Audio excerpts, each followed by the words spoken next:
Good evening, my fellow citizens.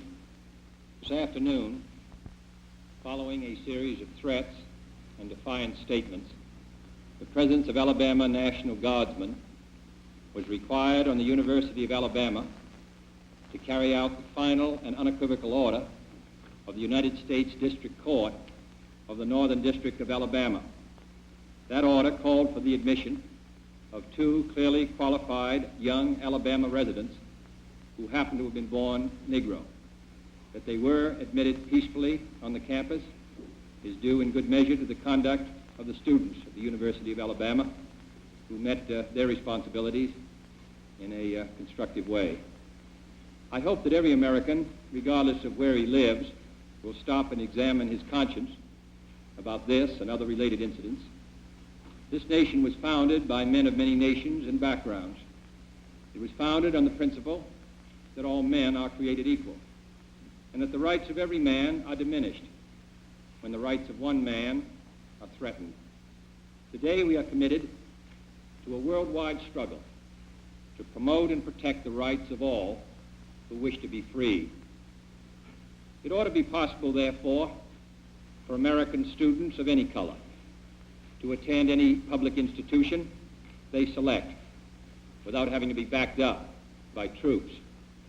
It ought to be possible for American consumers of any color to receive equal service in places of public accommodation, such as hotels and restaurants and theaters and retail stores, without being forced to resort to demonstrations in the street. And it ought to be possible for American citizens of any color to register and to vote in a free election without interference or fear of reprisal. It ought to be possible, in short, for every American to enjoy the privileges of being American without regard to his race or his color. In short, every American ought to have the right to be treated as he would wish to be treated, as one would wish his children to be treated.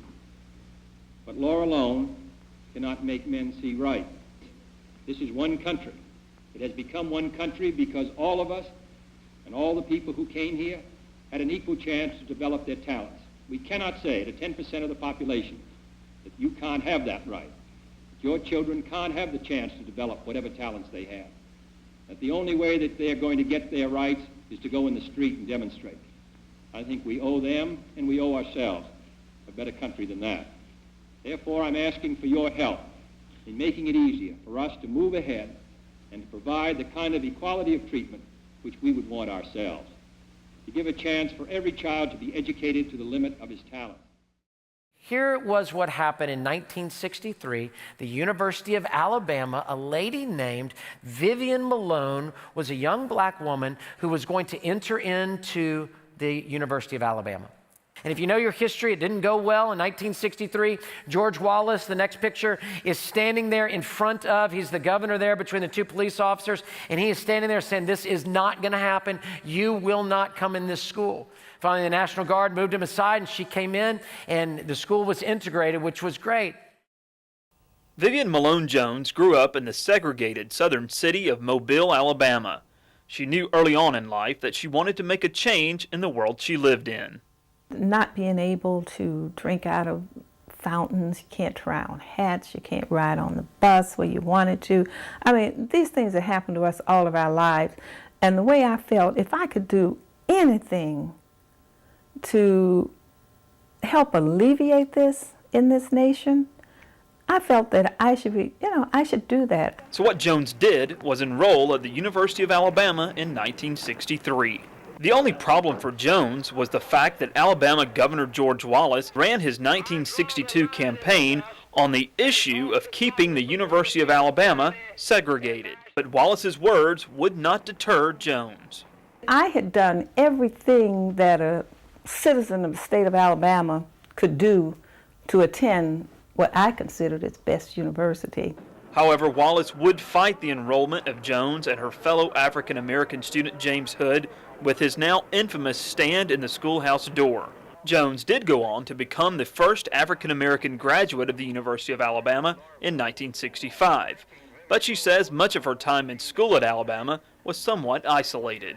More often than not, would be for someone to, share or say something to you, and then you would see them and you kind of get ready to speak and they turn their head and go the other way. However, Jones says she never had any hard feelings toward Wallace. In fact, the two of them met again not too long before Wallace died in 1998. I think it was more for him because he was really, really ill at that point in time, and I think he wanted some reconciliation also. Currently writing a book about her experience as a civil rights pioneer, and she is aware of the legacy she's left behind at the University of Alabama. I was just one person, but I think of the thousands of people that have come after me, and I would just like to think that their road might have been a little bit easier. Jones often gets the opportunity to speak to young people, and when she does, she challenges them to step up, like she did, and help solve the problems that still exist today.